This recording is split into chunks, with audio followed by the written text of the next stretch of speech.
ایک شخص آیا چھٹے امام کے پاس, کہا مولا میں یہ کاروبار کرنا چاہتا ہوں, استخارہ کیجئے, سفر پہ جاؤں نہ جاؤں.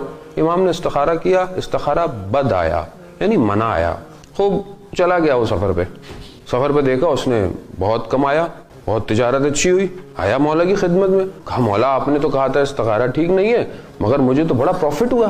تو امام نے اسے کہا کہ فلانی جگہ فلانے روز تم بہت تھکے ہوئے تھے, تم نے مغرب عشاء کی نماز پڑھی, کھانا کھایا اور سو گئے, صبح تم سے اٹھا نہیں گیا اور تمہاری فجر کی نماز قضا ہو گئی.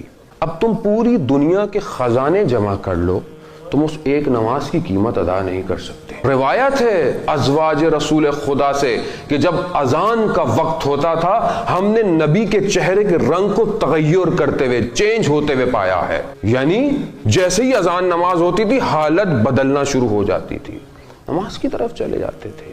کیوں نماز کی طرف جاتے تھے؟ آخر کیا ہے نماز میں؟ دیکھیں عزیزان محترم, وصیت امام کی آپ کی خدمت میں عرض کرتا ہوں, گفتگو کو آگے بڑھاتا ہوں.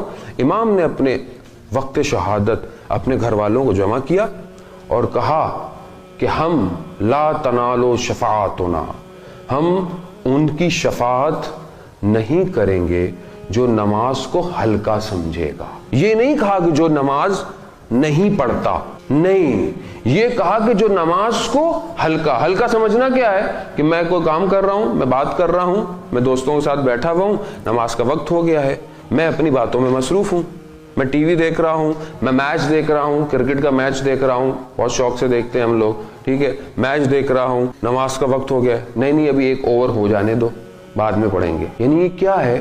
یعنی میں ہلکا سمجھ رہے ہیں. امام کیا فرماتے ہیں؟ ہم اس کی شفاعت نہیں کریں گے جو نماز کو ہلکا سمجھے گا. عزیزان محترم, اپنی نمازوں کو مضبوط کریں.